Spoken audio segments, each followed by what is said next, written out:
it really does feel, I think, very similar, laid out in a different way, and the path and the recommendation is obviously in this ACT therapy far more designed for Western people who are just living a normal life, working their job or whatnot, and they go to a therapist and sit down and sort it out, which is a million miles away from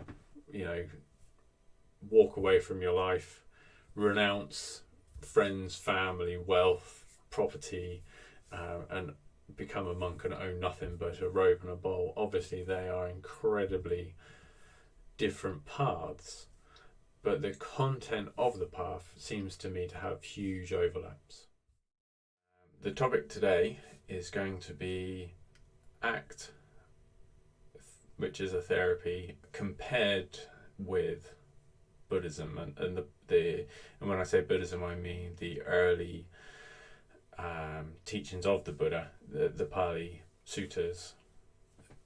Last week, the yoga video, yoga versus Buddhism, just fit together really neatly and was super easy. This is something which is really, really new to me, and as I spoke about the last couple of days, relevant for me right now as my meditation puts me in contact with challenges, stuff going on inside me which is challenging, and when that comes up, for me is a matter of like, what's the best tool for this challenge?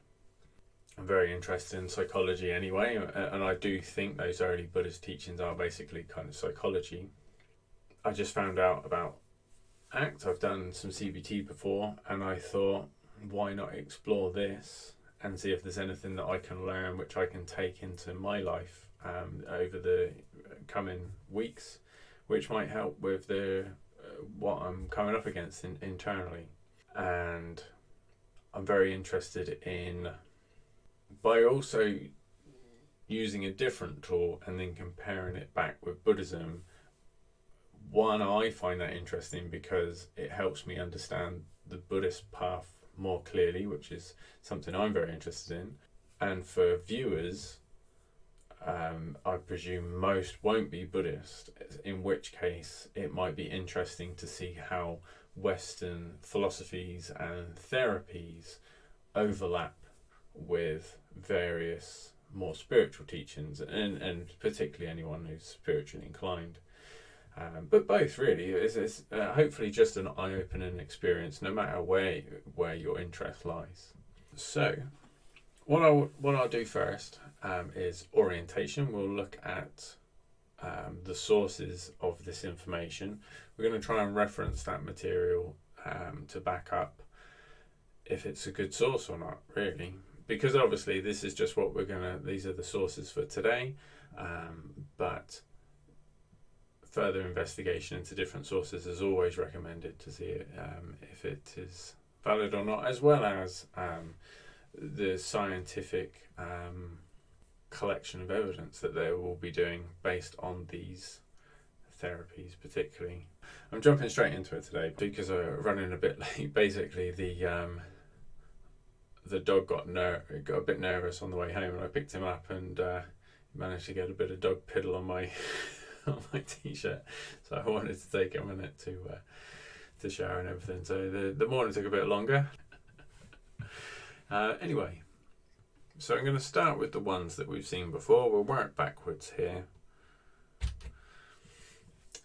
This is an image of the Eightfold Path, which is the structure of the fourth noble truth in Buddhism, which is basically the instructions of how to end suffering, and various teachings fall into these 8 different categories.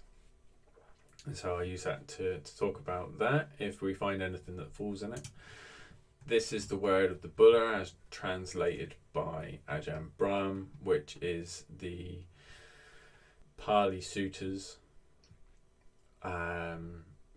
Bits pulled out, which is what the Buddha is supposed to have actually said and organised in the Four Noble Truths and Eightfold Path, and as we saw last week when we compared yoga, also the gradual training.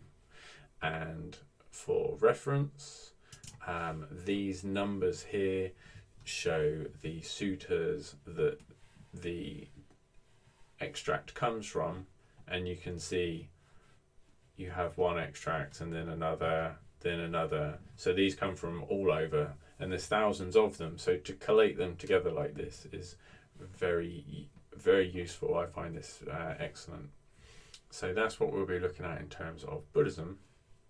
In terms of ACT, from Positive Psychology website here, there's this article on ACT, and it breaks apart. So we're going to be looking at this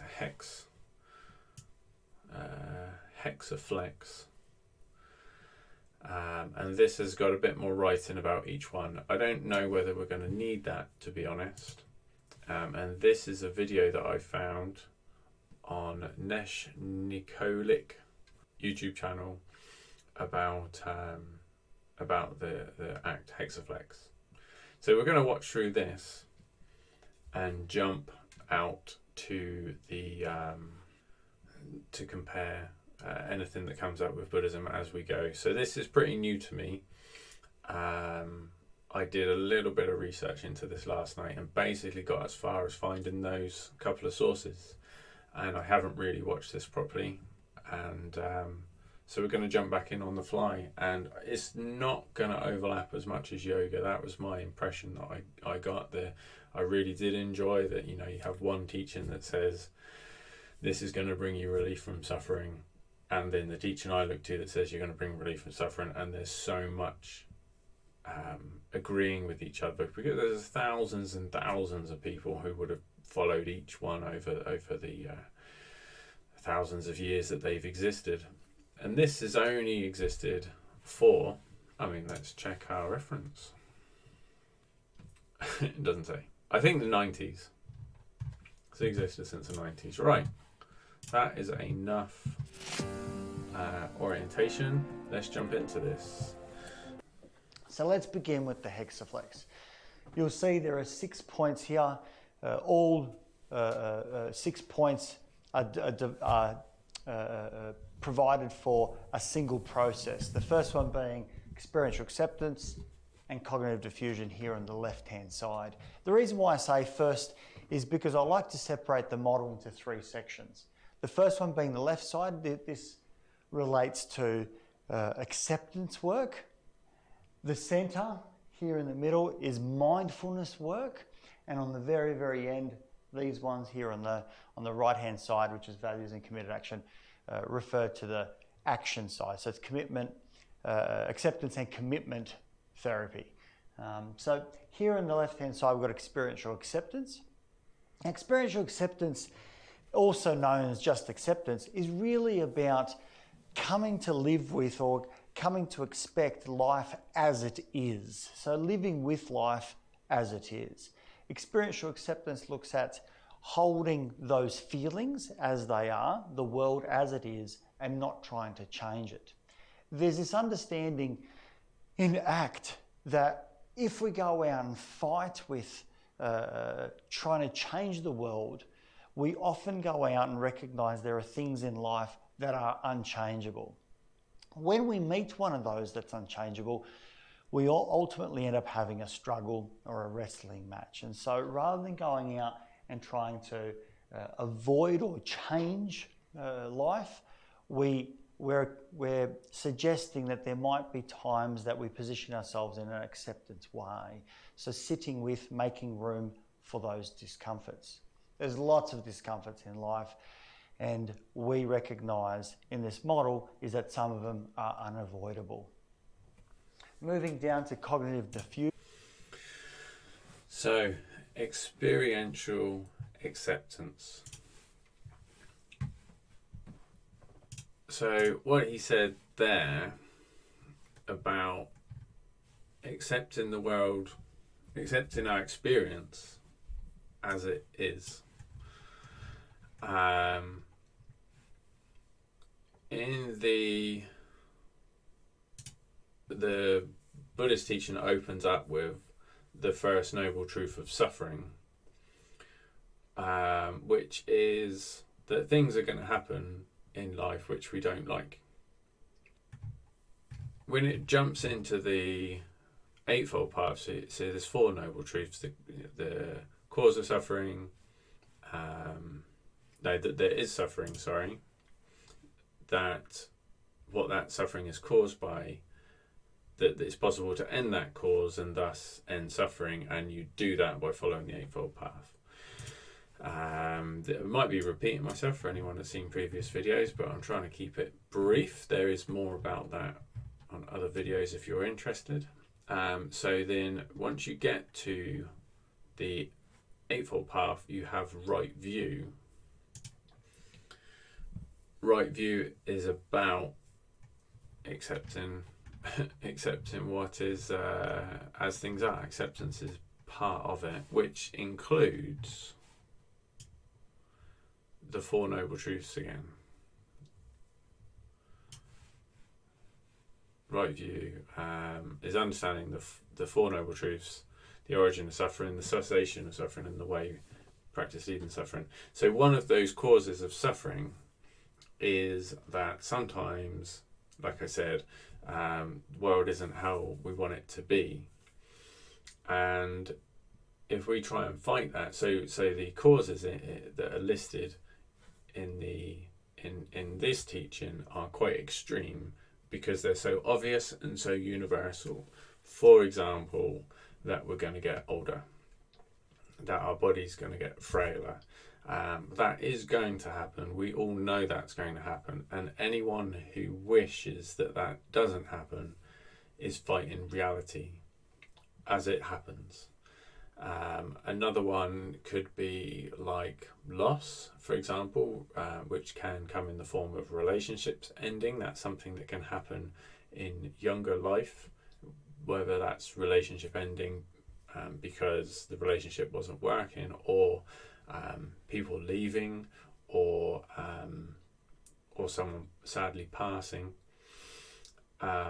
These things happen, and they can be traumatizing, particularly if it is unexpected and there is a deep yearning for that not to be so. That is a fighting reality. So acceptance is right here in right view. I might even see if we can find a nice quote. Okay, so in the word of the Buddha here, acceptance isn't used as a direct translation, but in Gunaratana's book about the 8 mindful steps to happiness, I think it's possibly the first point in right view. So let's jump back into this. Diffusion, also known as diffusion. This relates to our thoughts. So experiential acceptance primarily relates to what we're feeling and accepting life as it is. Diffusion talks about, in some sense, acceptance of your thoughts. What do I mean by this? Well, we all have thoughts, and in actual fact, we all have thoughts that somewhat come in a river of thoughts, or a stream of thoughts. It's almost like a radio is broadcasting all the time these thoughts that come to us. If I were to ask you to just simply close your eyes and think of nothing, the chances are in a few seconds' time you'll recognize that thoughts are arising. Diffusion recognizes there are thoughts coming all the time, and what it promotes is to be able to see the thoughts as they are, meaning seeing thoughts as thoughts, rather than getting involved in the content of the thoughts. So often we might say, let's take a view of looking at the thought rather than looking from the thought. If we can look at the thought, we recognize it's simply a thought I'm experiencing. If I'm looking from a thought, then I take the content of that thought and it goes out and colors the lens of how I see the world. So we look at diffusing, separating ourselves from the content of the thought. Hence why it's called diffusion, almost like decoupling. Then we So this is quite deep, really, that is heading into the realm of how we identify ourselves, and that is really heading into the realm of spirituality, what we're choosing to identify with, because somebody who is having somewhat beneficial thoughts and is comfortable with their thoughts and life is going comfortable for them wouldn't really have any reason to question their thoughts. Their thoughts might not necessarily be causing problems. Maybe they go almost a lifetime without those problems, and before they hit some big kind of loss that, like I mentioned earlier. But someone who has suffered some kind of mental health challenge, myself included, has experienced thoughts which are not helping, potentially making things worse, generating suffering, I suppose you could say, maybe even generating pain. And when you get into the realm of thinking, okay, I'm not my thoughts, then that raises the question, well, what am I? And I bumped into a YouTube video by Rupert Spira, I believe his name is. I believe he talks primarily from a Hindu perspective, and I think I'm going to make a part 2 to this video next Thursday based on one of his videos, because it really overlaps this. And the way that they speak in terms of recognizing that your thoughts are just thoughts floating on by and you're not your thoughts is something that is more pushed from my recent experience of looking into the video about the 8 limbs of yoga. On that page is also a really good video called about the well-being and illusion, and it really reminds me of right view. But then Buddhism doesn't just talk about it so directly like that. It talks about the wisdom of seeing everything kind of come and go, and because it's come and go and it's not oneself, and thoughts is one of those things that just comes and goes. So Buddhism's casting perhaps a wider net from the very beginning. It's everything, whereas this is casting the point of the thoughts are coming and going, because CBT, so this is a CBT wave 3 it's called. So CBT itself I believe was wave 2, and there was a different version of this kind of approach before that, which they used with veterans of World War II, and then it got more properly rounded into cognitive behavioural therapy. And then this next wave, the third wave, is including I know mindfulness is one thing. I don't know if the inclusion of mindfulness is universal to all wave 3 cognitive behavioural therapies. I can't tell you that, but I've said before that when I did cognitive behavioural therapy, when I started reading about Buddhism and started reading about mindfulness, I just knew I've already been doing that. That's what cognitive behavioural therapy was, understanding what was going on inside me at the time. And there's a big emphasis in cognitive behavioural therapy on thoughts, cognitive. So we'll see in here that the level of detail in the Eightfold Path is broader and more inclusive, is what I'm thinking. It's my first impression. So the first point about accepting has got a big overlap with right view. And now the point about, I'm going to need to remind myself, diffusion. seeing thoughts as not necessarily oneself. Right intention is sometimes translated as right thinking. And there needs to be an element in there of being able to diffuse, if you want to use this word, from thoughts, and then choose to change one's own thinking. If there is thoughts which are seen, because there's examples of, these kinds of thinking are, well, let's have a look. I get this one mixed up quite a lot between Gunaratana's book and this one, Right Motivation. It's very short, yeah. What now is right motivation? Action of body, speech and mind, coming from a motive of renunciation, coming from a motive of kindness, and coming from a motive of gentleness. This is called right motivation. What are unwholesome motivations? They are motivations of desire for the world of the five senses, of aversion and of cruelty. From what do these unwholesome motivations originate? They arise from perceptions of desire for the world of the five senses, of aversion, of cruelty.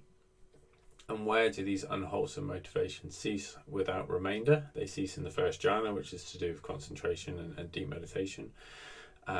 What are the wholesome motivations? They are motivations of renunciation, kindness and gentleness. From where do these wholesome motivations originate? They originate from the perceptions of renunciation, kindness and gentleness.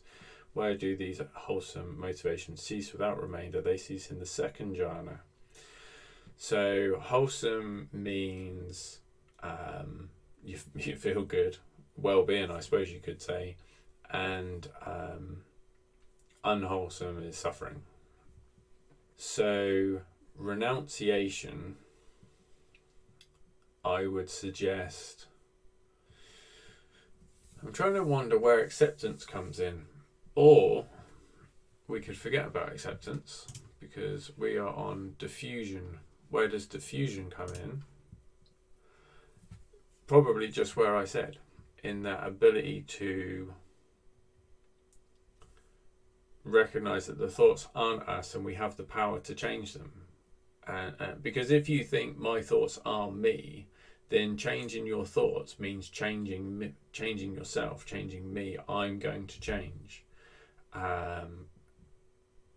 And anyone that's tried to change themselves, you see teenagers, trying out lots of different identities, different clothes, different music, and how much did they change? You can see there's a lot of external changing how you present yourself to the world, but how much is there genuine internal change?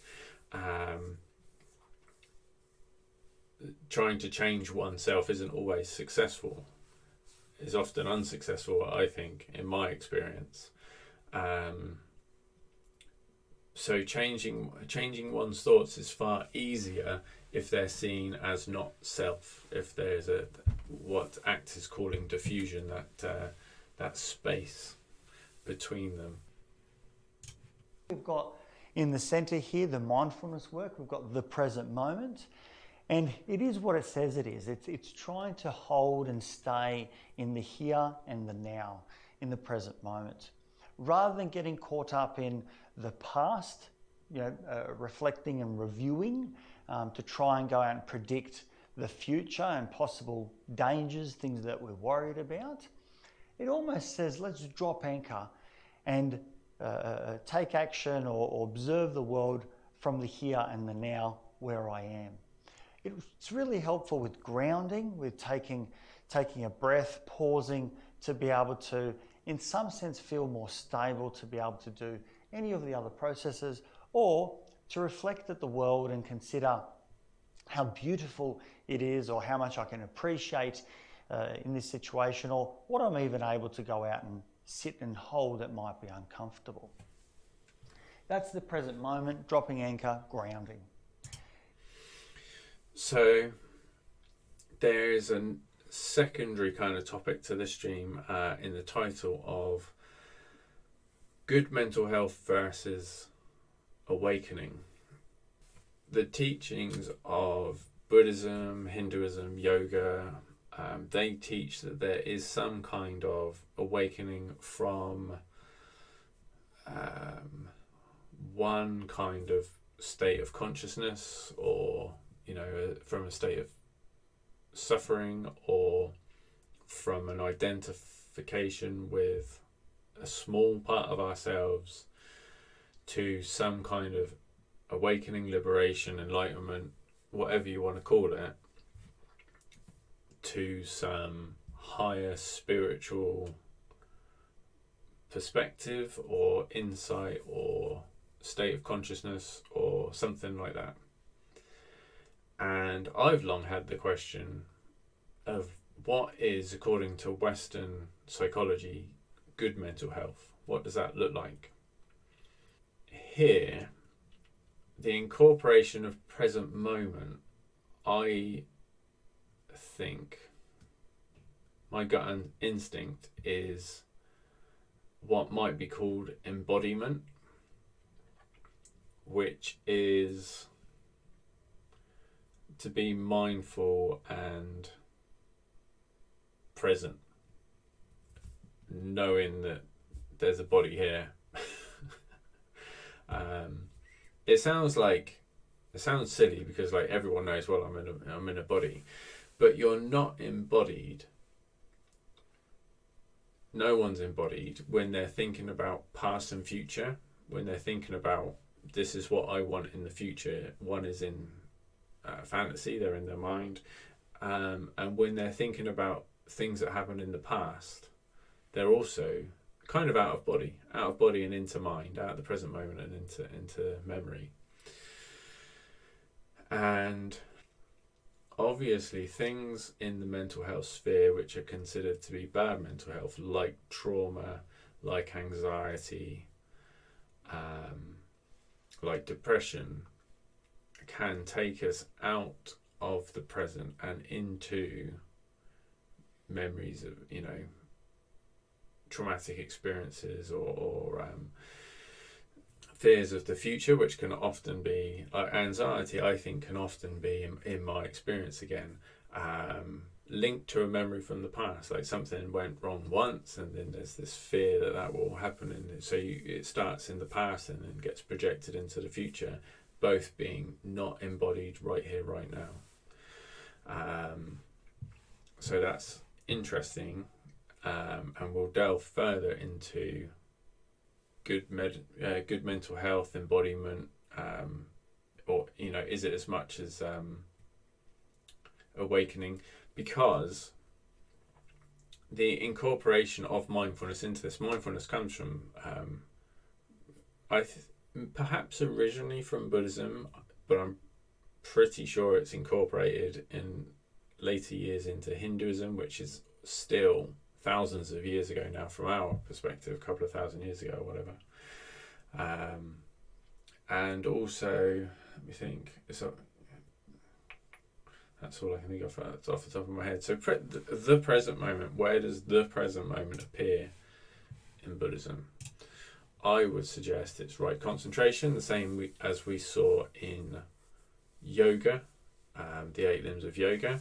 That is on YouTube, my YouTube channel, if anyone is interested in yoga versus Buddhism.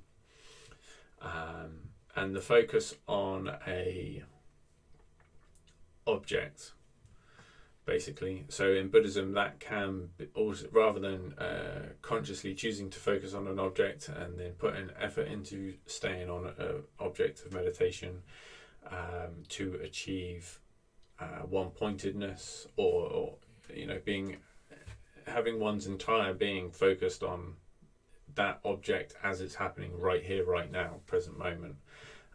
In Buddhism, it can also be from diffusing.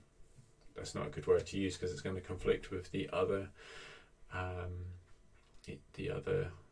point in ACT. Using wisdom to understand the hindrances, which are things that pull us out of the present moment. So by learning to recognize everything that pulls us out of the present moment and working through that, we learn to let that stuff go, and one relaxes into stillness, and then you have one-pointedness and concentration, and you're in the present moment. You're not being pulled out of the present moment. So it's very much in there. Within Buddhism, right mindfulness is separated. So you have concentration. These two are to do with meditation. You have concentration and mindfulness as two separate things. But if you're in the present moment, then you're aware of what's happening in the present moment, and that is mindfulness. So that within the teachings, it does say that they are they're kind of hand in hand. Just to back that up, stillness jhana. So this is literally just the jhanas. So let's just jump into jhana 1. Having abandoned the 5 hindrances, totally free from the 5 senses. This is letting these things go. Free from unwholesome states, you enter upon the first jhana, wherein the mind moves onto the object and holds onto it. So we're concentrated onto an object. The object being joy, pleasure, caused by being totally free from the 5 senses. So that is being in the present moment on the object, not distracted by falling asleep or being restless and remorse, which is worried about things that happened in the past, or could be considered anxiety, not craving for the future, not being afraid and running away from what's really happening, but being right here, right now with what's happening. Jump into the next point. Here is self as context is one of the harder processes to understand, but it's very much like cognitive diffusion. However, in cognitive diffusion, these are thoughts that arise about the world. With self as context, these are thoughts that arise specifically and directly about you. In some sense, they often come up as I am statements. For example, I am boring. I am not good enough. I am stupid. All of these I am statements in some sense really fused, stuck with some type of identity of myself. We are in some sense in self as context practicing diffusing from the conceptualized self, the conceptualized self being the self story. So by diffusing from the self story, I get to take another perspective. We also sometimes call this perspective the observing self, that there's an observer inside that can go out and view, perceive other parts of the self, and that I'm not necessarily, in this understanding, just my physical and just my thoughts. There's another element or another deeper part of me.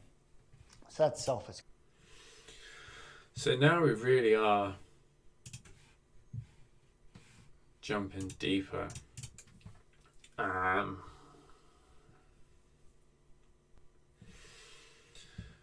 My experience of Hinduism is very much about identifying with the observer, and that is supposed to be akin with awakening.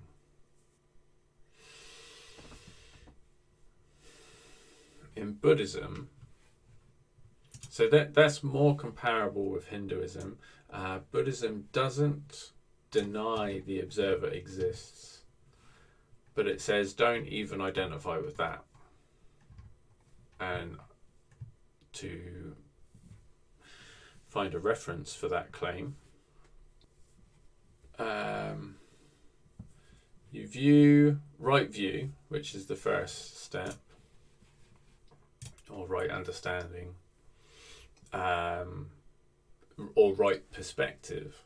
So the act was about perspective of the identity. Where is the identity looking from? That's a huge impact on the perspective that we take, obviously.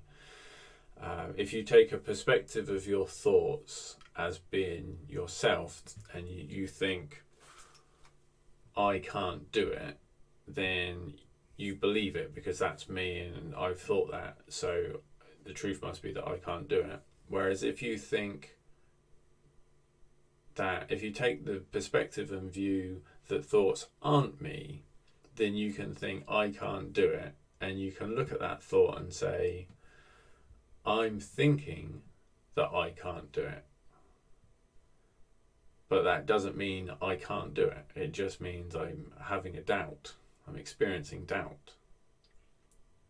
It's suggesting taking the view of the observer. So let's see what the word of the Buddha says. Right view regarding the 5 components of existence. You view your body as impermanent, suffering, and not self. So if you'd identified with the body, we're saying that's not non-self.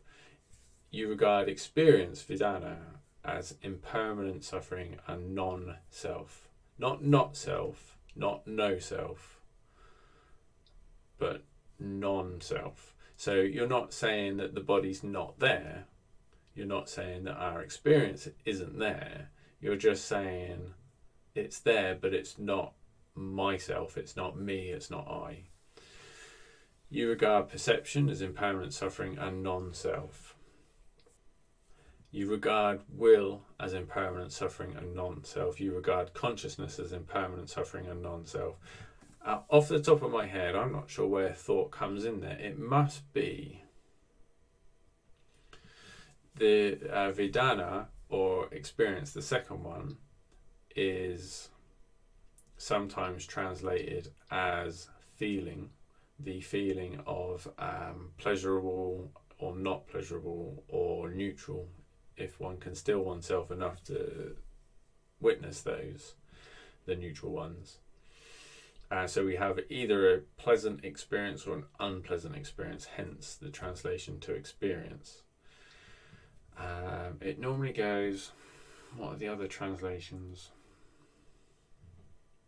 Will is sometimes translated as volitional formations, which I think can be considered to include thinking. The thinking that we think that we're doing, we're willing the thought in. And if you're but perception as well could be thinking. I think it falls in there somewhere. I would need to look into it more to be sure, and read some other books and stuff, which we don't have time for. And if anyone that's interested, please, let me know in the comments if you can enlighten me as to where thinking might fall in there specifically. But we can see that here, in the Buddhist path, that the net is cast far wider. So the body's not included in, there's a really interesting point. Maybe the body isn't included here as needing to be witnessed as not self, because people who suffer and need cognitive behavioural therapy like this, mental health problems, aren't embodied. And people who are embodied and see themselves as the body, not their thoughts, don't need that kind of therapy. Just like it's just a random thought. Maybe. Obviously, this is all brand new to me. I don't know. But that point of self as context, because he did say that they are. Let's jump into another source of information, acceptance, because this is quite a big thing. Self as context. Let's see if we can grasp this now. This is the trickiest aspect of ACT, in my opinion, since its distinction from diffusion is quite subtle. This aspect has close ties to mindfulness, which we will discuss below. Remember, ACT is based on language, and a big part of the work is to help the client let go of their grip on the negative self-labels. Self as context gets at the tendency for clients to over-identify with their thoughts and experiences. I've looked a small bit into the theory that underpins this, which is all about language, and then that makes me wonder like the self as context and talking about the observer, which observes language, I suppose, seems to have come, and the inclusion of mindfulness and stuff seems to have come more of from people looking to Buddhism and the Eastern traditions and seeing mindfulness and seeing that when mindfulness was used, it seemed to have some benefit in mental health, and then putting it into cognitive behavioural therapy. So there seems to be a little bit of two things going on at once, maybe. I definitely don't understand the theory behind it. I think it's like called HRT or something reference. Yeah, I don't know. I need to learn more about that. We tend to identify ourselves by what we do. We can see this phenomenon in how we describe ourselves to new people. We start with our names, then our professions. It illustrates the brain's tendency to identify itself with experience. ACT helps the client move from thinking of themselves based on the context of their thoughts. For example, someone who has gone through a series of bad breakups and failed relationships may think of themselves as unlovable. They become fused with the thought, I'm unlovable. The therapist helps the client shift their thinking about this by helping them to see that they are not the content of their thought, but the context in which they occur. In short, they learn to say, I'm having the thought that I'm unlovable. This practice can create a substantial amount of distance from painful thoughts. To describe what self as context means, we can think of the mind as a canvas on which we paint thoughts. We can think of our mind as the sky and our thoughts and feelings as the weather. The sky is simply the place where the weather occurs. It is not the storm, but the context where the storm occurs. Embodying this mindset with thoughts and feelings allows the person to detach from the inevitable highs and lows of human experience. One powerful technique for teaching this class is the meditation of radical acceptance. So it's pointing identity at what Buddhism would call the aggregates, which I believe comes in right view. Components of existence is how. Oh, and this is what we just looked into. So perception, will, consciousness. They can become kind of viewed, both in Buddhism and Hinduism, like screens that. The same with the senses, which comes under the body. The five senses come under the body, as being like screens that the world kind of appears on and plays out on. And the actors describe that here as a canvas that the thought appears on. So identifying with the screen or the canvas rather than the content. But that is basically the illusion which is considered to be that one awakes from when you start to see that you're the sky, not the clouds. Which is a bit of a step beyond. So one must ask then, I suppose, if you're going into therapy, this kind of ACT therapy, if you think, I've got this problem, I'm going to try that, it is relevant to ask what is the desired outcome, and to point at it's almost talking about enlightenment, or I don't want to talk about enlightenment because I'm not enlightened, but awakening, or at least the first stage.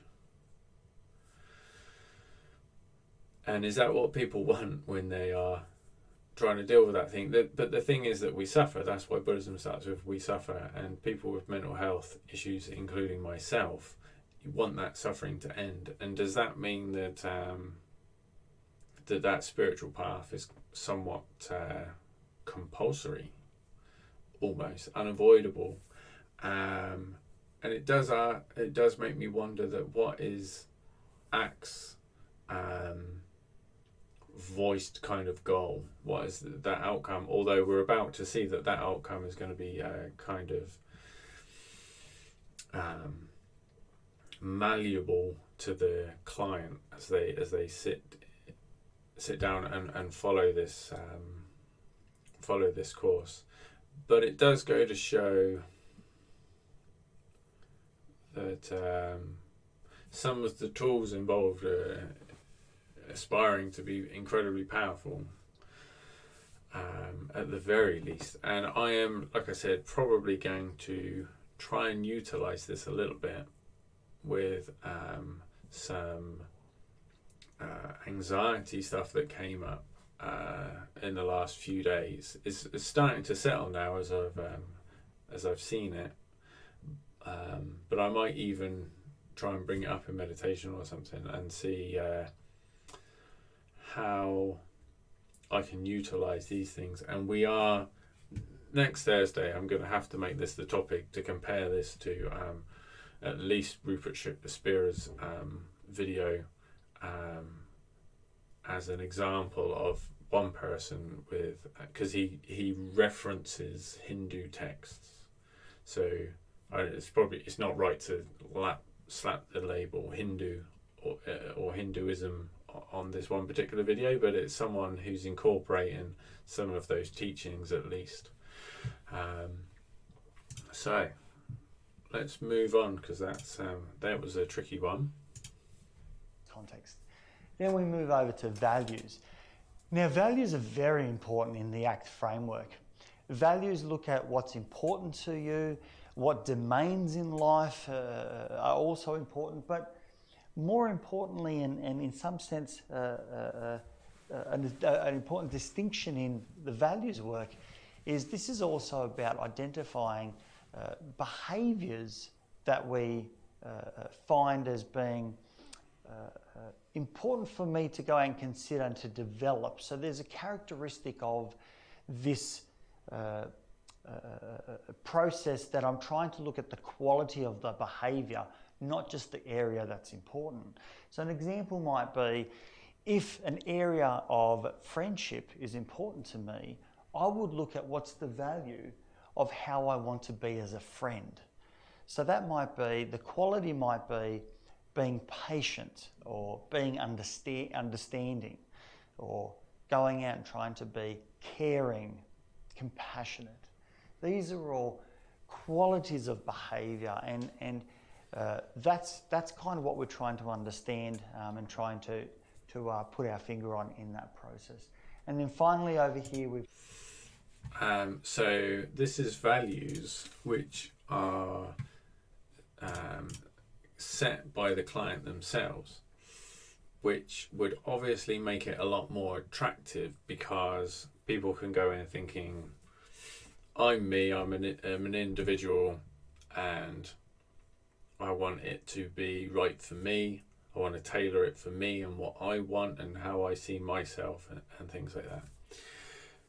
In some ways, I think that is kind of limiting, because, well, what I was going to say is, if somebody decided that what they valued was making as much money as possible no matter who gets hurt, being as powerful as possible no matter who gets hurt,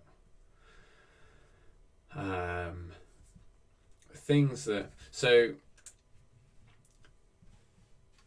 I'm going to carry on that example and finish that point once I've given the once we've had a look at what the offered values are in this Buddhist teaching, and it comes under right action, because these are our actions in the world, what we're looking for. Like the values, he said, for example, valuing family, that value dictates our action. What can we do to take care of our family, provide for the family, for example? So we will find right action. is what's called the precepts, which is a moral compass. Refrain from the destruction of life. This was also step 1 in yoga, and it comes in the first like active step in the gradual training in Buddhism. So restrain from the from killing, abstain from stealing, abandon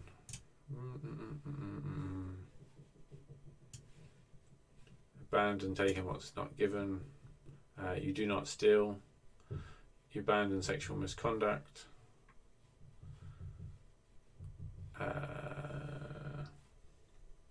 there's also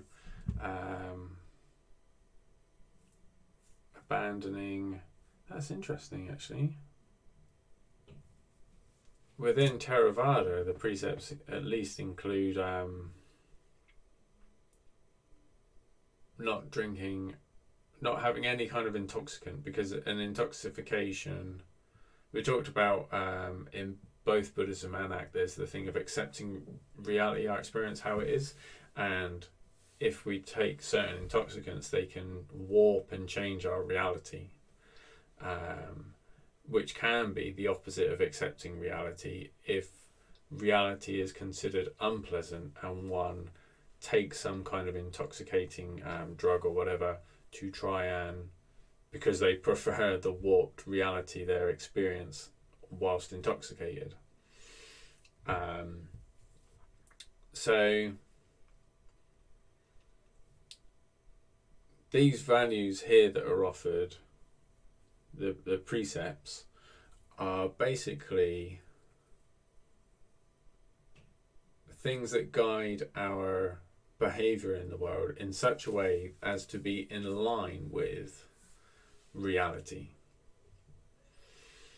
and in line with that reality which is wholesome, and to not be in line with any kind of corruption of that reality which causes suffering, unwholesomeness. And one does that because one doesn't want to suffer, one wants to feel good, and the theory being that because there are some kind of universal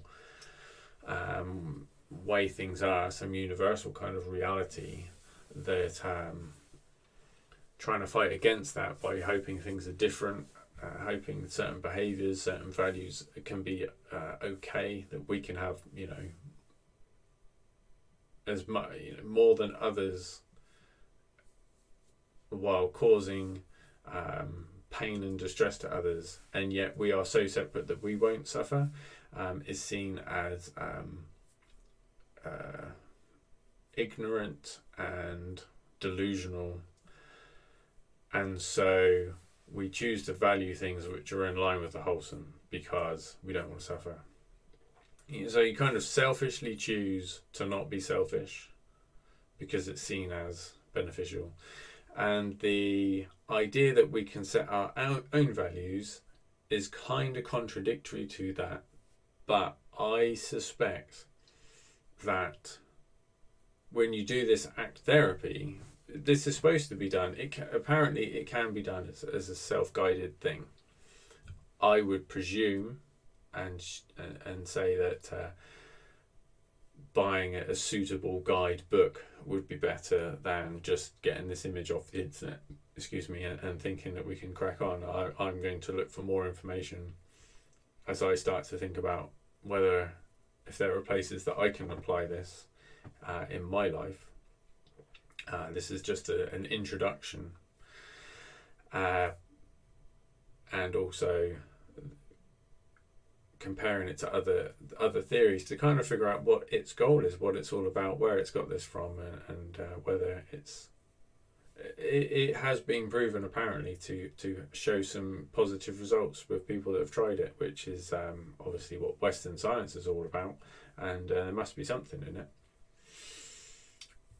But I do think that from the Western perspective, it needs people in a liberal country, a free liberal country, to choose to engage in it. And that tailoring tailoring of values can allow for that, but I do also suspect that trained professionals who lead, be it that they wrote the book or people are actually going to the therapist and working through this with the therapist, I think that if someone said, I want to be as rich as I can be and I don't care who gets hurt, I'm pretty confident that the therapist would say, have you thought about the consequences of that? Have you thought about the fact that it might be against the law, that causing that distress to others might cause you some distress as well? Do you think you'd really be happy? I highly suspect that the therapist would understand that. And if there was someone who went into this with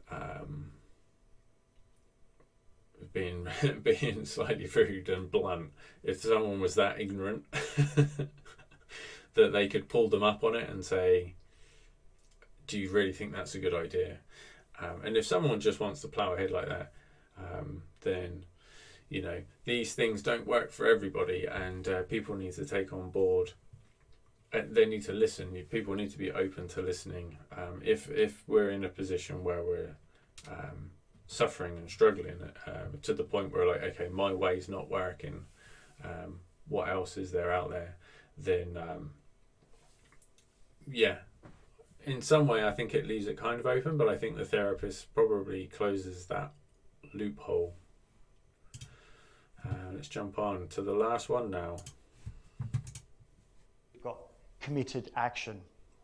Now, committed action, once again, in what it says is exactly that. It's committing to a series or a set of actions, or even sometimes a particular action that is in line with our values. So it's almost like value-driven action rather than action that is based on avoidance. Could be avoidance, impulsivity, or potentially even inaction. So this is where I go out and I've got a capacity to start controlling my life, taking charge of my life. Very different to experiential acceptance and diffusion, where we're trying to go out and say, let's accept those things we can't control. Over here in committed action, we are saying, let's go out and take charge of those things we do have control over. And so that's the 6 processes in this model. And what that produces in the very, very middle is psychological flexibility. It's a big word, and there's a lot that We'll come back to that actually, and I might even have to leave that till the next video when we talk about what this is aiming for. I think this is an important point on that actually. So committed action would be, in Buddhism, to round this off, not only right action, because right action really is dictated by the precepts. So we're taking on board an instruction and then making that choice that we've been told to make, really. But then Buddhism is presented as a hypothesis, really, to be tested, and the proof is in our own experiences. We try it, and if it helps us, then that is all the proof we need. Well, if we know it's helping us, then no one else can convince us. They just don't understand if they say it doesn't. That is if it is actually genuinely helping, obviously, because that could come to be questioned later in life if other things are found to be better. Committed action would be more in right understanding still, or right view, in terms of understanding what leads to suffering and understanding what doesn't lead to suffering, and then choosing to follow the path at all. Right intention. If you get your right intention set, then it can become right speech and right action and right livelihood. And right effort comes in there in terms of making sure that we're putting our efforts into the right things, which I think would be the same as maybe not the point of committed action on its own, but when paired with the values and when paired with recognizing the reality of what is under our control and what isn't under our control, a very stoic principle. That makes a lot of sense, and it has, in fairness, overlapped more than I thought it was going to. Unfortunately, we're not going to have time to look into the goal. So the what the guy just started there about the flexibility of our minds and how that helps us. I'm going to leave that. Next Thursday, we're going to do a part 2. We're going to look at the flexibility part that he talks about. What is the goal of this? We're going to compare that to Rupert Spira, his talk about the illusions of identity, which is to say, like, believing the content of the thought rather than seeing it as just a thought, a passing thought.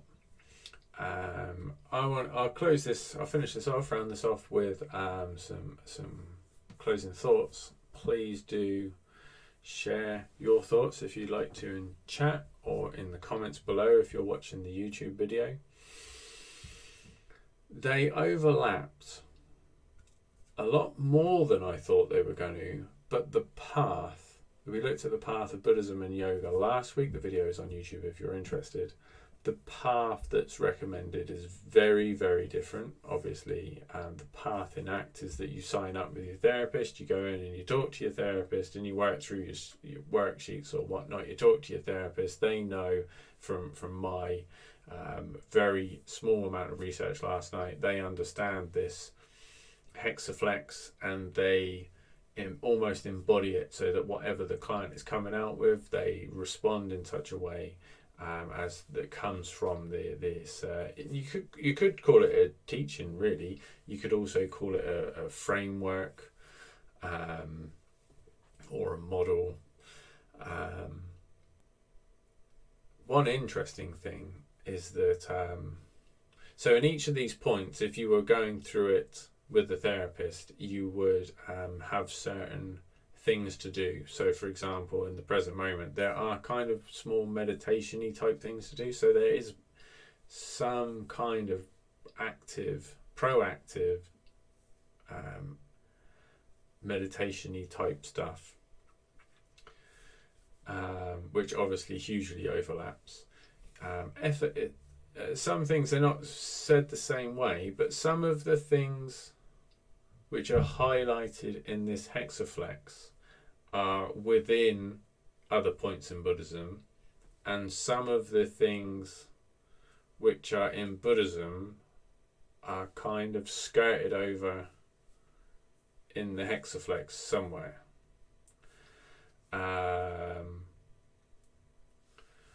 I don't like right speech. I mean, that comes from having your values. Once you got your values sorted, and then committed action, like all of these kind of fall in committed action, which comes from getting your values straight and getting your understanding straight, and then the meditation. It really does feel, I think, very similar, laid out in a different way, and the path and the recommendation is obviously in this ACT therapy far more designed for Western people who are just living a normal life, working their job or whatnot, and they go to a therapist and sit down and sort it out, which is a million miles away from walk away from your life, renounce friends, family, wealth, property, and become a monk and own nothing but a robe and a bowl. Obviously they are incredibly different paths, but the content of the path seems to me to have huge overlaps. I'm going to look into this more. This is the first time that I have really sat down and looked in detail. The first time I've watched this video all the way through. I've just read a few things yesterday. I've enjoyed it a lot. I hope you guys have enjoyed it, and if you find anything of interest or value in there, then that's awesome. These therapies are available from what to some extent. I have recently been in contact with with the doctors and services in my country, and this wasn't brought up as a possibility. I'd never heard of it when I last spoke to them. So it is quite new, and how available it is, I can't tell you. It's probably far more available privately. But before jumping into anything, I think it really helps to know a little bit about it anyway. I hope you guys found something interesting or value there. This is definitely a topic I'm going to look into more, particularly the following second half of the comparison between what is good mental health and awakening. And I think he's about to explain here. We'll start off with his explanation of what this kind of mental psychological flexibility is and how that pertains to good mental health.